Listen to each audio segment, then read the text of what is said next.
Hello, everyone. My name is Sidra Ahmed, and I am a volunteer here at Valley Verde with research work and inputting information into systems. So I wanted to welcome you all to the second workshop of the Hardineros program. The overall theme of this workshop is about how to plan a successful growing season. During class, we did an icebreaker, and then we discussed the topics of learning about the meanings and importance of hardiness zones, how to determine whether a plant can successfully grow in different hardiness zones, the importance of frost dates while planning gardening activities, and how to develop a seed starting schedule. Lastly, we will discuss the first seedlings you'll be growing this season, and then announcements and classwork. Now we will begin with the icebreaker.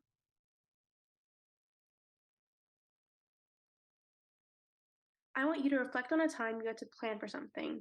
How did it go? Was it successful? If it wasn't successful, how did you feel and how were you able to manage? During our workshop, some of you shared how planning has helped you stay more organized, and then others shared that you preferred to go with the flow when it came to plans. Similarly, in our everyday life, if we want to have a successful gardening season, we need to plan ahead, and there are a few things we need to consider. Today, we will talk about the aspects we need to keep in mind while planning on greenhouse activities and operations. One of the most important factors to consider while planning is when to start new seeds in the weather. Most gardening books, catalogs, and seed packets refer to weather as plant hardiness zones, climate zones, or growing zones. While talking about the weather, we will refer to the USDA hardiness zones. Hardiness climate zones are based on normally expected high and low temperatures and serve as guides to help us know which plants will grow, where we live, and when to start the germination process. Some zones are separated by letters, for example, zone 9A, 9B, etc. So 9 zone A is cooler than 9B. In our first activity, we found out which hardiness zones were located at. My hardiness zone was 9B, while others were zone 9A. We also searched up different zip codes throughout the United States to see how they differ from San Jose, California. This USDA plant hardiness zone map is a good, useful tool for when you want to find out if a plant has a good survival rate in your area.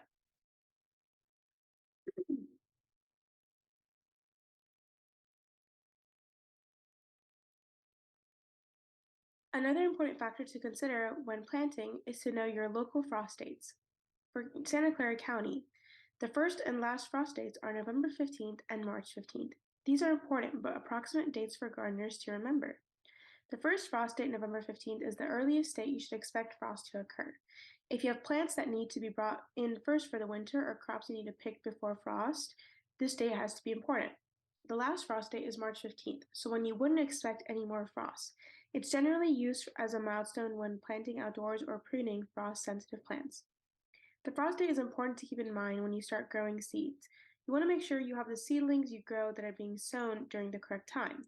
For example, peppers are supposed to be transplanted outdoors after the last frost. Therefore, you must begin sowing pepper seeds inside under a heat mat and grow lights. When you begin selling your plants, you want to make sure that you're planting the correct seeds during the correct growing season so that you can make sure to sell top quality seedlings.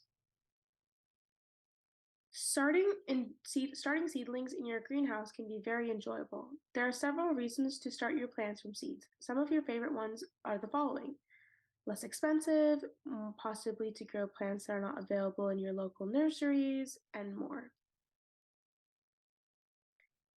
A very important step to determine whether you should sow the seeds or not is if the seeds too soon will force you to keep them inside the greenhouse for a longer time, which increases the labor needed per plant.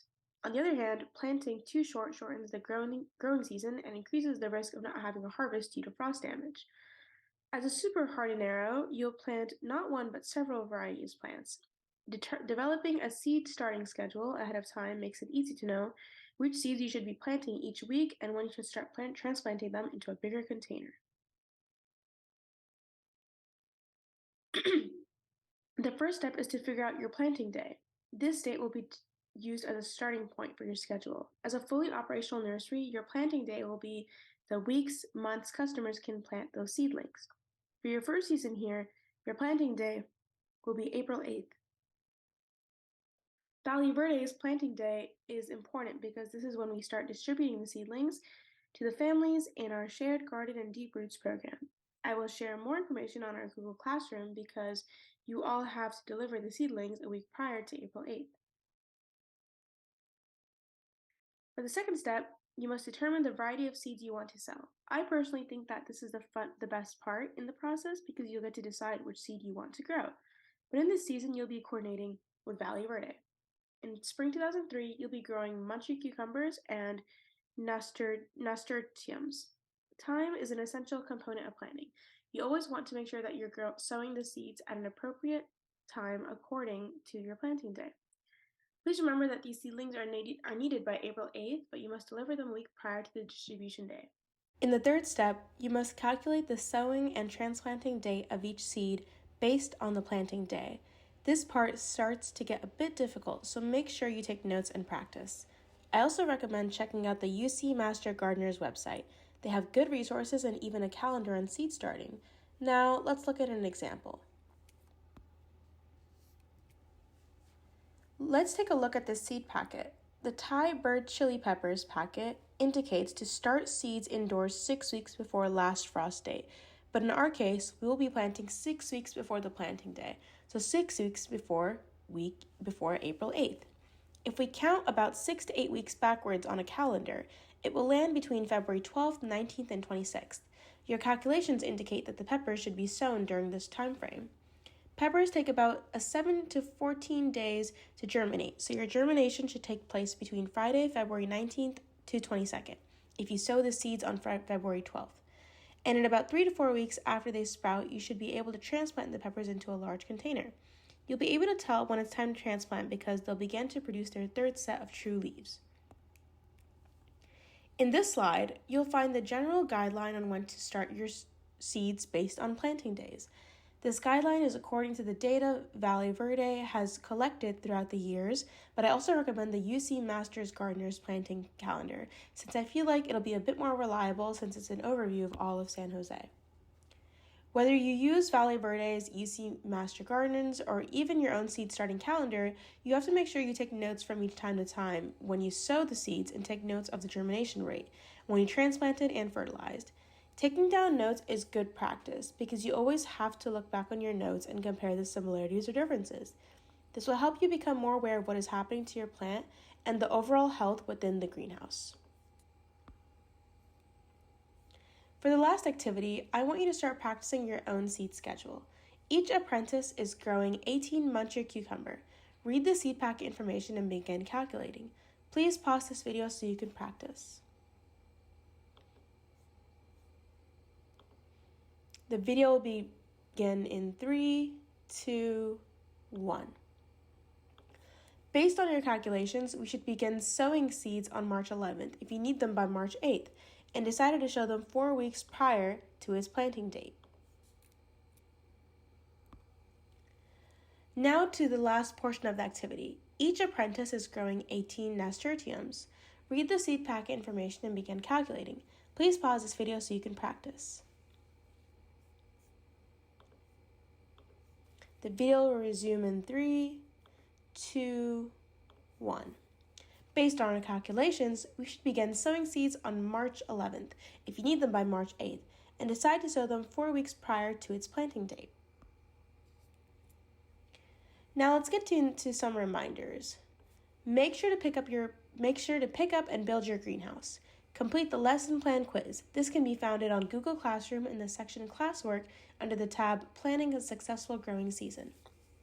Most of you have completed the last step, which is beginning and completing the seed starting schedule. If you did not attend the in-person workshop, you must complete the lesson plan quiz and seed schedule in order to receive seed sowing materials. Once the greenhouse is established in your home, you'll be able to begin planting. NJM is a plant identification code for Nasturtium jewel mix, and MC is a muncher cucumber. Feel free to create your own plant identification label, or you can use Valley Verde's. Valley Verde requested that you begin sowing seeds for Nasturtium on the week of February 20th to 24th, and to begin sowing seeds for munchie cucumbers on the week of March 6th to 10th. Make sure you begin the seeds on time so your seedlings are ready by April 8th. This is super important, so make sure you're on top of it because I will be requesting photos and asking you for your notes. In the next workshop, we will be discussing plant propagation, and it'll be an in-person workshop at Valley Verde on March 4th at 8:30 a.m. If you have any questions, please contact Jennifer through this email listed or text at any given time at this number. See y'all soon, and thank you!